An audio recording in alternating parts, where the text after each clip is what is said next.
Srimate Bhaktivedanta Swami Niti Namine. Swami Niti Namane. Namaste Saraswati Devi. Namaste, Namaste Saraswati Devi. Gauravani Pracharine. Gauravani Pracharine. Nirvishesha Shunyavadi. Nirvishesha Shunyavadi. Paschatya Deshatarine. Paschatya Deshatarine. And for those who are fairly new, if you go to page 1 in your Bhagavad Gita, you'll see in the introduction the invocational mantra. Om Jnana Timirandasya Om Adhyana Timirandasya Jnananjana Shalakaya Jnananjana Shalakya Chakshur Unmilitam Yena Chakshur Unmilitamena Tasmai Sri Gurave Namaha. Tasmai Sri Gurave Namaha. I was born in the darkest ignorance, I was born in the darkest ignorance, and my spiritual master opened my eyes and my spiritual master opened my eyes with the torch of knowledge. with the torch of knowledge. I offer my respectful obeisance unto him. I offer my I offer my respectful obeisances unto him. Jai Hare Krishna. So we're going to flip over to chapter 7 from the Gita. This is entitled Knowledge of the Absolute. And I guess we left off at text number 7 last week. Yes, Maharaj. No truth superior to me. Everything rests upon me as pearls are strung on a thread. So with that, we were talking about how Krishna is the thread and we are the pearls. We're all held together by him. And that's whether it's mortals, demigods, sages, ants, elephants, everybody is, held together by Krishna's directions. So whether you are a devout follower of Krishna or whether you're astray, we all follow Krishna's program. Yeyatam mang prapadyante tangs tataiva bhajamiham. That's stated by Krishna in the Bhagavad Gita as well, that everyone follows Krishna's path. Whether you're on the path of Krishna or the path of Maya, it's Krishna's Maya, so you can't get away from it, whether you like it or not. He's there. I think I heard Mandala Ram, is that correct? No, he's not here, Maharaj. He's not here. It was under 5. Okay, we're going to zip over to text number 8, and I'll read the first verse, okay? This first verse, and then we'll get people to volunteer the others. So on text number 8, O son of Kunti, I am the taste of water, the light of the sun and the moon, the syllable Om and the Vedic mantras. I am the sound in ether and the ability in man, / or in brackets, in woman. Okay, so we are just looking at, with this is a new section, a new theme of our, let's call it subtitles, right here at this particular point. And we can call it How to See God. Okay, that's how we can identify this little section, How to See God. Okay, now most of us have been trained to see God in the deity form, you know? And that is a very strong impression that is left upon us who have been raised in the Vedic tradition, or those of us who have joined the Vedic culture. We see that, okay, this is how I see God, through the deity. But then we're told that you can see God through prasadam, and everybody likes that interpretation. And there's many ways to see God. The Shastras also inform us that the way to see God is through sound. That's indicated here in this verse too, but particularly in the mantras that are so what we adhere to so much, such as the Mahamantra. You know, Krishna is in the sound. Nama Chintamani Krishnas Chaitana Rasa Vigraha Punarshada Nityamukto Binatwam Nama Namino, which means that God is in sound. There's no difference in the sound, spiritual sound and God himself. So now we have some practical, ways of seeing God. You know, it's a little less mysterious, less mystical, and a little more practical. So in this shloka, we see, I'm the taste of water. Okay, water is something that I have, that I can sense through my tongue and my palate and my lips, It's a very beautiful experience to taste water. In most places in the world, water is highly appreciated, and it's especially appreciated in India because, I thought about it. One of the reasons why when we do puja, we have a little Achman cup and a little spoon, like the smallest spoon you can find in the world. And you put 3 drops in, and there's water, because water is hard to come by in many places in India. Not all. In the Western Front, some desert areas, but certainly not in the north where you have mountains. It comes in great plentiful. And those of us who live in Canada and people who live in Florida, for instance, just to give some examples, there's plenty of water around. But you just have to watch it in Florida. If you put your hand in one of those creeks, one of those alligators just might come and nibble off your little fingers. So, but water is plentiful in some parts of the world, and we appreciate it. It's the basis of taste. It's the foundation of taste. And since Krishna is the foundation of everything, it's something that's relatable. Okay. And water is something that we take so much for granted. We use it to shower with. We use it externally. We use it internally. And so it becomes like it's a vital, like practical necessity, And so this is way to see Krishna in the water, and especially in the taste, the essence of it all. Even the food, let's say if you were to, in Vani Priya's kitchen, she was to make some pasta to please her Italian husband, okay? Or if we're going to make some nice South Indian crepes in the kitchen of Vaishnavi, or, what have you. Even the food, like if you bake some bread, there's water in the bread, So we cannot basically cook, we cannot survive without water, and therefore it is so essential. And this is how we are to understand Krishna. He is the essential factor. So we're studying the Gita so we can broaden our perspective of Krishna. We will see that we have to look out of the box, think out of the box, and see out of the box. So Krishna is not limited to just a deity or to sound or as prasadam, and but let us expand our horizons in this regard and see Krishna through nature. So this is the first example. Next example is the light of the sun and the light of the moon. The other day, 2 days ago, you could see, if the clouds weren't in the sky, Saturn and Jupiter, they practically came together. They resembled one big star, and it doesn't happen very often. So we can then appreciate their brightness, and that these are also manifestations of Krishna.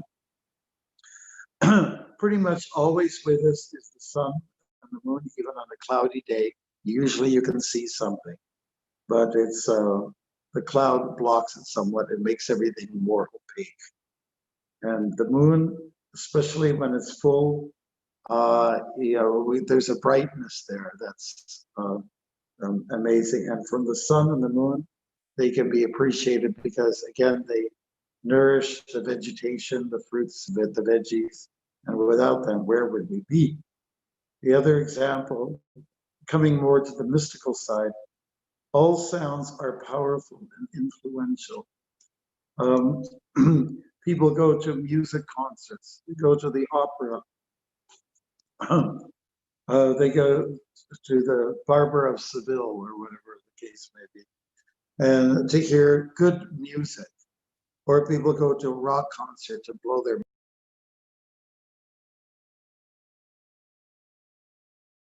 We cannot hear you, Maharaj. Maharaj. He was trying to call me, and that's why I cut off for a second. Okay. Can you still hear me now? Yes. Yes. Okay. So I declined, and therefore you can hear me again.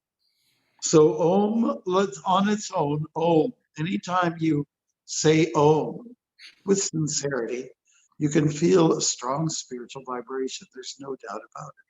You know? And this is a representation of God, of Krishna, in the material world, where we're using our, our lungs, our tongue, our lips, our, all the instruments of making sound, and we can appreciate God from this through this sound.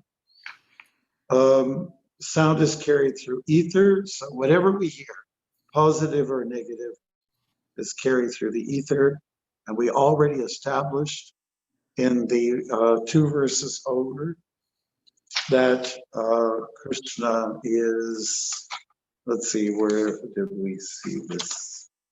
Yeah. That he is in the elements. Yeah, in this particular verse. That was verse number 3. So you can sneak peek over there, look at verse number 3, and you'll see the 8 separated energies are presented there. Okay. And then finally, very important for everyone to understand is that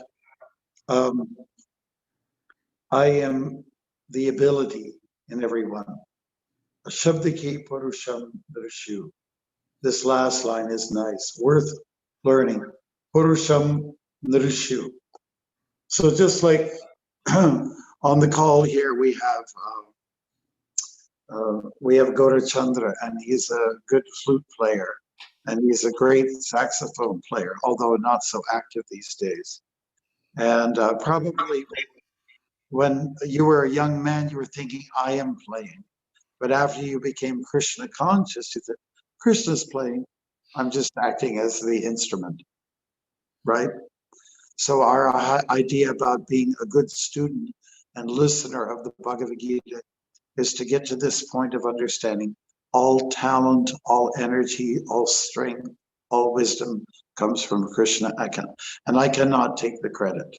I cannot take the credit. The only credit I can take is that I am a conduit. I am an instrument. I'm allowing Krishna's energies to flow through me. I'm saying yes, and Krishna's allowing his energies to come through us, and we're projecting it out, and we're also receiving it. Any comments on this, Prabhus? No. Okay. Can somebody volunteer to read text number 9?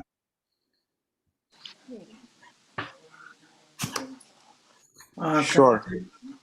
Sure, Prabhu, please go ahead. Go. I am the original fragrance of the earth, and I am the heat and fire. I am the life of all that lives, and I am the penances of all ascetics. Beautiful. Good. To just add on to our list here, where we can find Krishna. We can find Krishna through the fragrance of the earth. When there's a fresh rainfall and the rain hits the dirt directly, I mean, many of us live in the suburbs or we live on the city and where there's concrete all around. But this is more noticeable in the countryside. as soon as the raindrops, especially big raindrops, when big raindrops hit the ground, immediately there's an explosion of fragrance of the earth, and it is very invigorating, isn't it? It's such a wonderful experience. So that smell is Krishna. Like we were also talking about the light of the sun and moon. That's something you feel on your skin, right? And on the moon, it can sometimes feel a bit cool when it's a full moon, especially. Taste of water, something that we have a sensation on the tongue and the lips. So here, it's the smell that's being addressed. So through all the senses, God is perceived.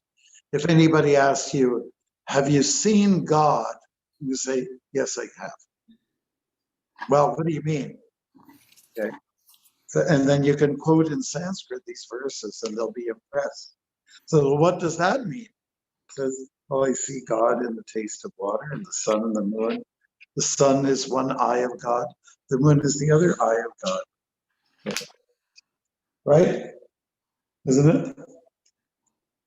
Now we understand the heat and fire, and wherever there is life, signs of life, whether it's energetic or sometimes more stoic, more inner, still there's life.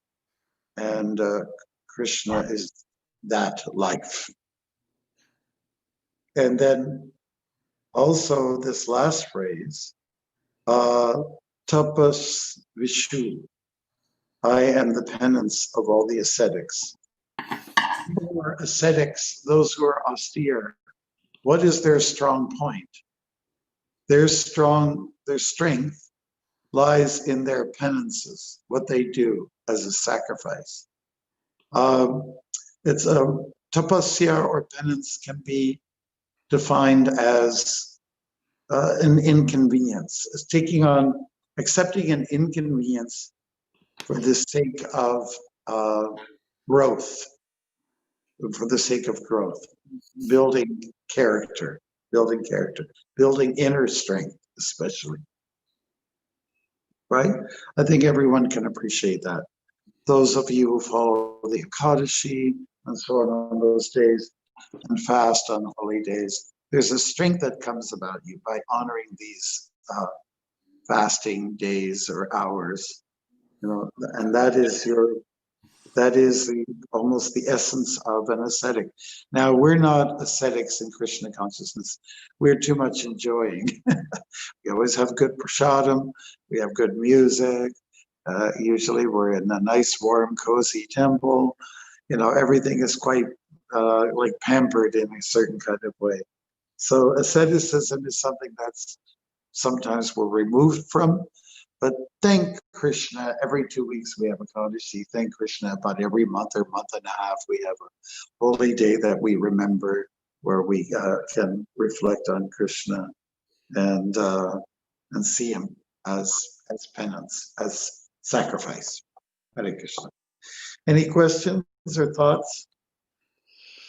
You could always scan through the purport, and if anything's there that you like to pick up on, that's also very important for us.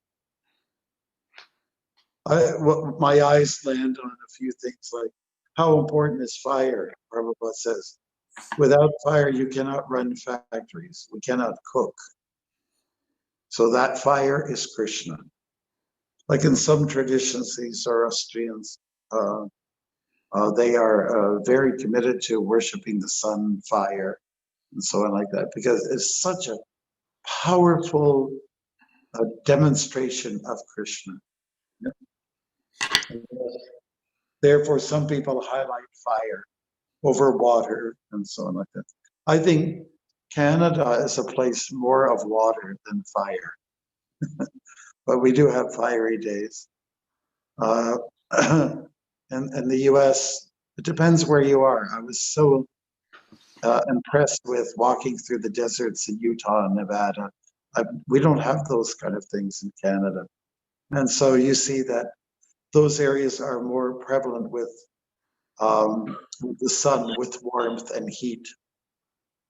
And once I walked through, and I got closer to California, like I hadn't seen running water. I hadn't seen creeks or rivers for weeks, to be honest with you. And then finally, when I got close to California, the sun was going down and a mosquito came and landed. No, what happened? A dragonfly, right?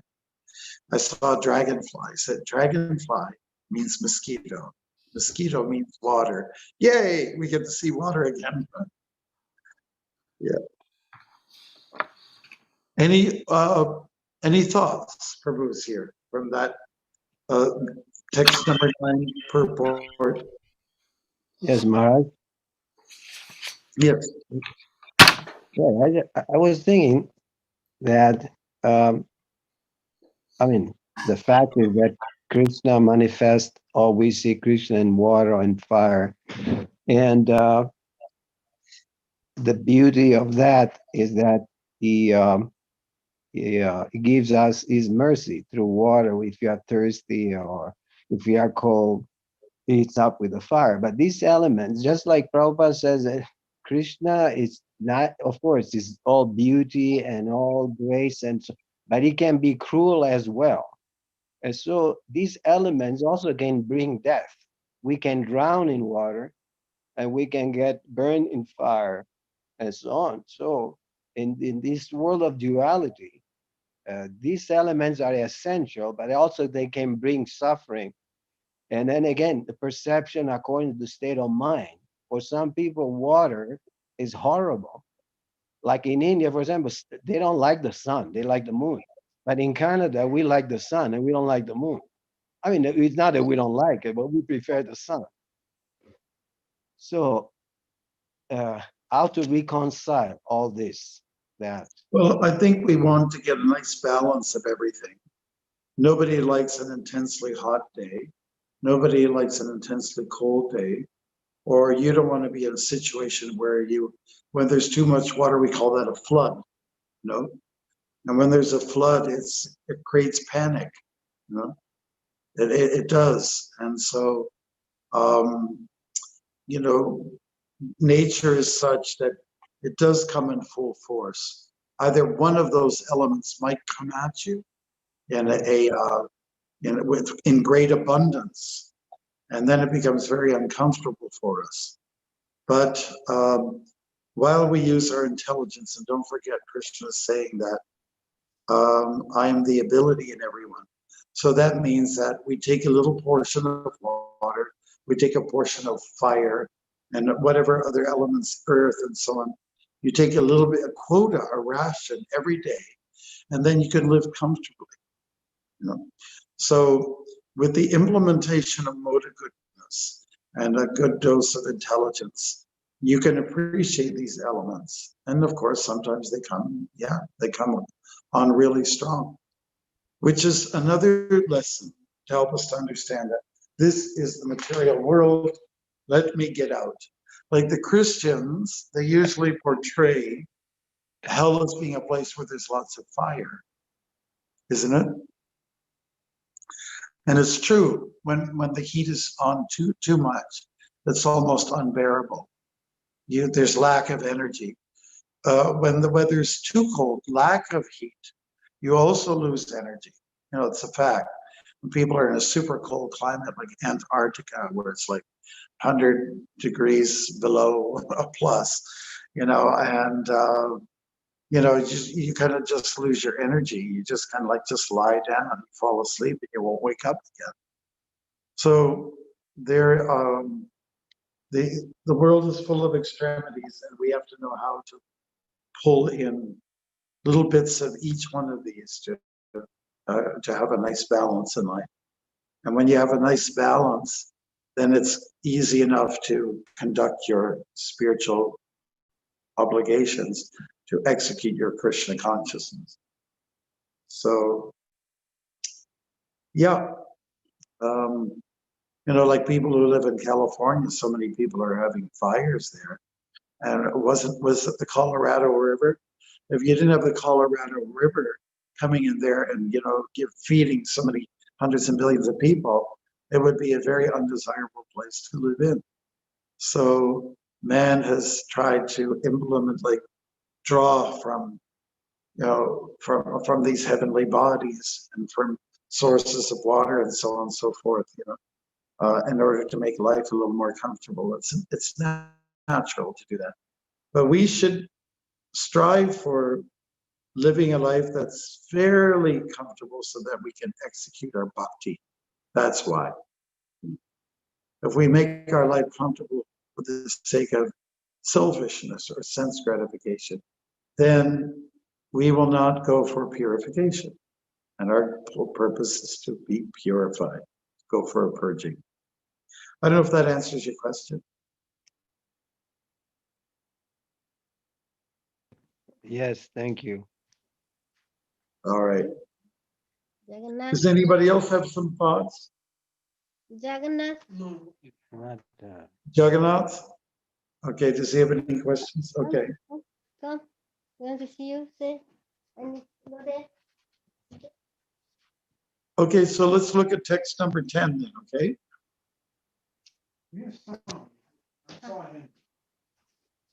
Who would like to volunteer to read that? May I? May I? Yes. O son of Pritha, know that I am the original seed of all existences, the intelligence of the intelligent, and the prowess of all-powerful man. Please go past. Again, we are seeing some features in this material world where Krishna can be identified. He says, I'm the original seed of all existence. That means he's the source, he's the father. There are some shlokas in the Bhagavad Gita that support this. It says, I'm the source of all that is matter and all that is spirit. Like if we zip back to text number 6, Krishna is saying that of all that is material and all that is spiritual, know that I am the origin of all of this, and I can also dissolve it. So this is giving credit to Krishna once again, that he is, when we say seed, it's the beginning point. Krishna is the beginning, and he's also the end. That's expressed in verse 6 also. I'm the end. I'm the beginning, and I'm the dissolution. I'm the source, and I'm the cause of death. So that's it. And then I'm the intelligence of the intelligent. If somebody comes across with a high IQ and people go, oh, whether it's an Einstein brain or something like that, we have to appreciate what Krishna says here, that because of me, that someone has an incredible brain. I'm the brain behind the brain. So Krishna's the one that's behind it. Why is he behind? Because that's kind of what makes him mystical. And it's our job to go get behind the scenes, Just like people sometimes, there are very popular iconic movies, and they want to know, what is it that was the guts behind that movie? How did they get their lines? How did they formulate the script? And why is it this actor did so and so and so? So sometimes they go behind the scenes and they go back and track and trace back why was it done this way and that way. Talk to the director, the producers, the actors, and you find out. So Krishna is helping us to understand what's behind everything. And there is this verse here. And if somebody's like a powerful person, exhibits strength in some way, like somebody's like an incredible acrobat, we have to understand that that prowess is Krishna also. If somebody's a little proud, then that also that pride, that ability, that's all him. So let's look at text number 11. And again, some more, phrases that help us to understand where Krishna is present, or which identify him as non-different from himself. Who would like to read verse number 11? I can read, Maharaj. I am I'm the, sorry. I am the strength of the strong, devoid of passion and desire. I am sex life, which is not contrary to religious principles, O Lord of Bharatas. Okay. Okay, beautiful. So if somebody exhibits physical strength, we admire that so much, isn't it? When somebody's strong. Like if you went to old time circuses, there'd always be a bearded lady, there would be animals, there would always be a strong man. He exhibits incredible strength that people, and so we admire that. That strength is Krishna's strength. And if it was really your strength, you would hold it, but you can't. Because old age creeps up and it makes you weak, you know. So then what's happening is Krishna's taking that strength and transferring it, giving it to somebody else, right? So we can admire physically powerful people, but we have to appreciate that power is coming from the powerhouse, which is Krishna. Okay. So then Krishna says, this is probably one line that everybody would love to hear about. If you want to get people interested in Krishna consciousness, you can tell them this. Kama raga vivarjitam. Okay. That means that Krishna says, I am the sex life, or kamosmi bharatarshava, more particularly. Okay. Kamosmi bharatarshava. I am sex. Now, if you tell people, the common person, that says, oh, really? God is sex. Oh, wow. I can drink to that. Maybe I'll take interest in your religion. Like some people have an idea about religion is very Victorian.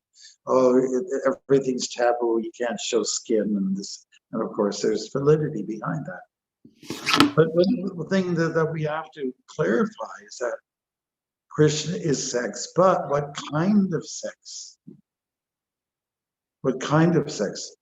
The dharma virudho bhuteshu. The kind of sex that he's talking about is sex which is productive, which is for procreation. The sex that is not just like for recreation. There's a taste there, a joy there, but one should not get overly infatuated by it. One has to understand that people, they do everything for fun. Yeah, but this kind of activity, sex life, it's for fun, but also what follows the fun is responsibility. So when Krishna says, Dharma Virudha Bhuteshu, he's talking about responsible sex. So anyways, to catch people's attention, we say, in our religion, in our faith, we believe that sex is God. Really? Okay. And then when they come around, say, but it is responsible sex. Oh, so what do you mean about that? All right. So then you can clarify, like promiscuous sex, and there's all kinds of different ways to approach it, but we're talking about responsible sex. And I was very impressed, like the last time I walked across Canada, and it was in the prairies, southern Manitoba. They had big billboards up, and of course, this is Mennonite country. And the billboards were promoting chastity before marriage, which is what we believe in. And if you're not chaste, CHASTE, then you will be chaste, CHASED. So the sexual appetite is very strong when people are youthful. One has to be careful not to flaunt it too much. There's always a line that you can draw that where it's like respectable, dress code, and where it's not respectable anymore. By the way, have you ever noticed that when it comes to some kind of formal gathering in the West, the women wear like no sleeves, low backs, low fronts, and the men have to wear like a t-shirt and a shirt over top of that dress shirt, tied here so that you choke yourself to death. And then they put a tie around that and a suit, 3 layers on top of that. That's inequality. And especially if the place is hot. You know. So imbalanced. I would say that's a symptom of an imbalanced culture. Would you, Prabhu's, agree with me on that one? Good observation, Maharaj. Corruption. Absolutely. Yes, yeah. And it's all the way more difficult in India when it's so hot. And we have to wear 3 layers on top of the shirt. Oh, yeah. Yeah, if you go to an Indian wedding, holy smoke. You have to feel very sorry. And that's for the bridegroom and the bride. The bride has to wear a sari, which has all this jari work on it. It's extra heavy, it's got extra weight to it. And sometimes, and it's very stiff clothing. I've seen sometimes the bride comes in like she's, like some kind of, robot, like the fabric doesn't even flow with the wind, And then there's all this metal coming out, from here to here or somewhere. It's all over the place. And like, wow, how uncomfortable. At least it's kind of chaste. All right. So, anyways, so that on that topic, it's interesting. Maybe that's should be his preaching or outreach strategy. If we want to get people to join our movement and take interest in our philosophy, tell them we believe that God is sex. Okay. All right. Then once you get them in the door, then you can say, okay, let's get down to some details. All right. All right. All right. Any thoughts about that, Bruce? Like I just wanted to say at the mantra retreat that we conducted 3 weeks ago, we had a whole session on pornography. And, that's where things are totally illicit and explicit in terms of visuals and optics. But what studies have shown is that people who always have their eyes on pornography or whenever they get a chance, they oftentimes get perverted thoughts, and what always triggers is perversions, and they live it out. There was that famous Bundy guy. He came from a background of a religious family. I think he was from the Midwest. And then he started to look at pornography. And then from that, it led to, from one thing to the next and the next. And how many women did he kill? Was it about 30 to 60, somewhere in there? And he just lost it. He lost it. And the funny thing about it, he was such a charmer. He is so good looking, and he had such a way with words that he had so many women backing him up. He didn't have a lawyer at one point. He spoke himself, and he had so many women who were for him. So this sex appeal is very, very powerful, and one has to be very, very careful about how to handle this particular appetite. So, anyways, pornography is a big problem. It exists in the devotee community as well as non-devotee. It does exist. We know that for a fact. And it's also known it was usually a man's domain, but also women are involved also in viewing it, participating by being part of the photography, and also by now viewing it as a kind of entertainment. So it's actually good to have a Victorian kind of mindset in regards to this, kind of conservative, because it does lead to, it can destroy your spiritual life. Let's put it that way. If you have an interest to address your demons inside of you, the lust, the anger, the greed, that will be destroyed by subjecting yourself to the profane and the mundane, visuals of pornography. Good. So people have really gotten away from responsible karma, that's the Sanskrit word, and they have very much gone into the area of irresponsible, being irresponsible. That's popular to be irresponsible. I mean, in fact, people like to be, the pop culture basically is saying to the modern human being, be naughty, it's attractive. It makes money. Be naughty. Any thoughts about that one? Maharaj, I just was wondering, so when we consider this particular line that Krishna said, so is he trying to reinforce the fact that he's the seed giving father, A? Or B, is he talking more on the regulation front when we talk about this particular line? I was just trying to figure it out. Well, your first point is he trying to hit home with us the idea that he's the father? He's the parent. Is that what you're saying? Is that what I Yeah, thought? so when he says that he is sex life in regulation, or according to dharma, as he's Yeah, mentioning, so is it trying to mention more on the regulation based aspect of it, or is it trying to again bring about the progeny part of it? Is it trying to emphasize on that bit, or both? I Is think it you can both? take it holistically.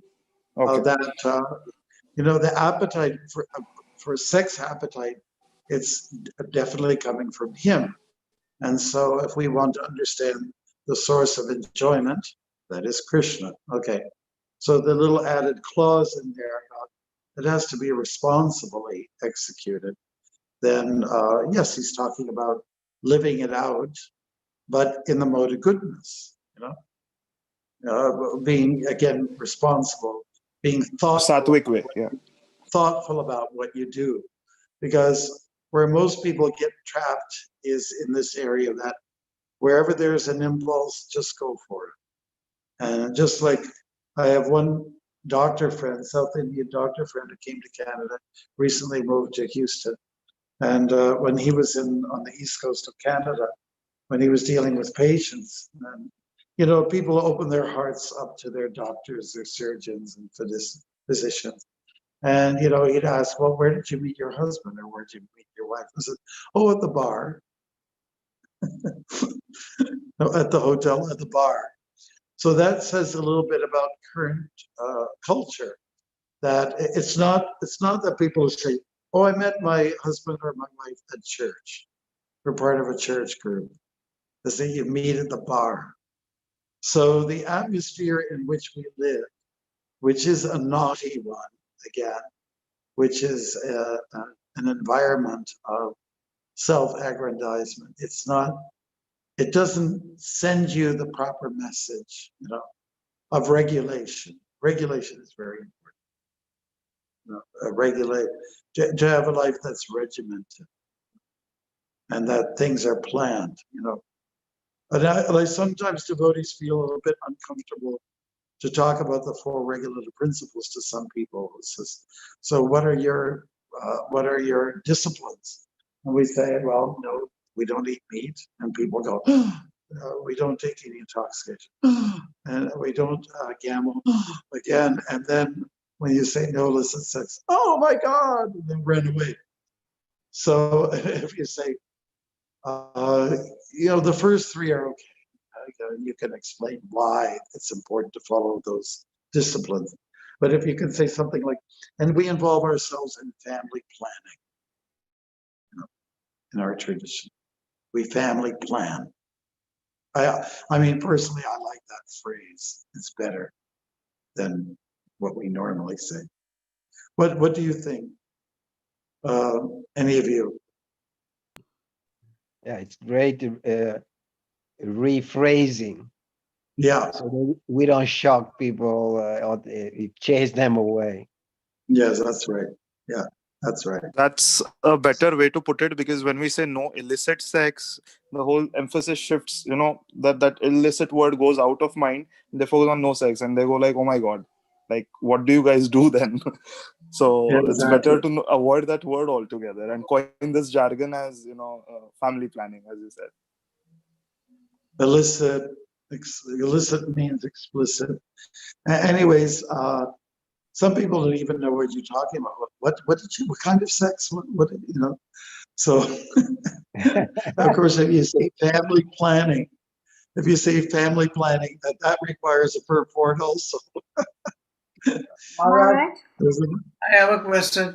When you mentioned family planning, wouldn't some people consider abortion as family planning too? It's a part of that vocabulary. Well, that's why you need a purport to your purport. You need to explain that the child is there in the womb, and it's already living. But it's hard to convince some people about that, because again, the idea is that I can't have this child. Well, why did you fool around then? Why were you so casual? Another nice way to put it is no casual sex. That's another really nice, mature way to express no illicit sex, no casual sex. And then, of course, people will be interested. And then you have to say, well, listen, you have to control your senses. Don't just jump on anybody you see that's attractive. To Maharaj, simply put it, can we just say no sex outside marriage, if that makes more sense to people? For For a lot starters, of can we put people, it that that's way? the safe. Yeah, that's the safest way to put it, because when you say no illicit sex, then it gets too detailed. It's too much for people. Yeah. Well, what makes sense for the modern day man and woman is that be committed to one person and stay with them. Like a lot of people are not even to marriage these days. Okay. So that is sort of a harsh reality. So I guess what we to our young people, a lot of our own kids are there, and that's where they're at. So, okay, stay with one person, be committed, do not search for others, have bear children, you know, learn to sacrifice. Learn to be a good teacher by being a parent. Those are the kind of messages we want to send out to people. Right? Then people will mature, you see. Well, what I see in my observation, people have a very immature approach to sex. And you got a guy who's 78 years old. He's still like a hot, teenager. He hasn't learned anything through the natural process. We were talking about Jupiter and Saturn, just a few minutes ago. And is anybody familiar with the Holtz, the musical composer, Holtz? Well, he did a whole series of music compositions about the planets. And Saturn it's called the bringer of old age. So if you listen to it, and I'm going to ask if you, Bruce, can all listen to that. It is so mystical.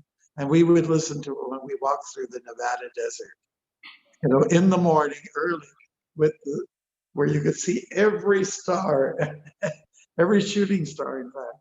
And I had my phone, and I asked the two brahmacharis with me, you guys, have you ever listened to Saturn by Holtz? What are you talking about? I said, the music composer. You don't know. You guys are too young. You don't know anything. So we play that, and it is so mind-boggling. So tonight, play Saturn by Holtz, Holtz, and it's the bringer of old age. So it comes on very mysteriously, like a climb, and then it builds up almost as if you could see the changing bodies before it hits a higher point, and then it levels off, and then it comes to a real nice resolve in the end. It's beautiful. Gaurachandra, you're a musical man. Do you know Holtz? I'm sorry, Maharaj. Unfortunately, I have to admit that I don't. Okay, But well, you can listen to them all the planets. Jupiter is very optimistic. It's full of joy, and then you have Mars, which comes on really strong, like war. Then you have Venus. You have them all, but I'm talking about Saturn. That's my favorite. Listen to Saturn tonight. Can you do me that favor, everybody? is that classical music Absolutely. Oh or is yeah, modern? It's totally classical. classic. No vocals, instrumental. Can Maharaj, we co- Maharaj, Yeah. I remember last week you said something about wanting to stop early because of Christmas Eve, something going on. Yeah, you're right. And I have to go right now. In fact, all over the world, we're ringing bells outside the doors. Thank you. So, it's to support the medical workers. So I do have to go now. And I thank you. I got carried away talking about illicit sex. Merry Christmas, everybody. Hare Krishna. Hare Krishna. I will see you all next week. Try to get a few more people on board, okay? Okay. Hare See Krishna. you all. Take care. Thank you. Hare Krishna. Merry Hare Krishna. Christmas. Merry Christmas. Merry Christmas to you. Whatever. Yeah, Sitting but with Nice my to bell meet right you. here. Nice to meet you, Nice to Prabhu. meet you, Prabhu. same. Nice to meet you. Yeah. Nice to meet Can you give Atma Tattva's phone number if you have? Sure. I'll send to my husband. Will give it to you. Yeah. You have it. I have it. I'll give it to my husband, and he'll send Okay, you. we'll send it to you. Okay. That's fine. Thank you. Nice to meet you all. Okay. Thank you. Hope to see you Thank next you. Hare Krishna. Krishna. So next week, same time. same time. Yes, same time. Yes, 5 o'clock. Please come. Thank you. Thank Same you. link. Same link. You use the same link. Thank you. Hare Krishna. Hare Krishna.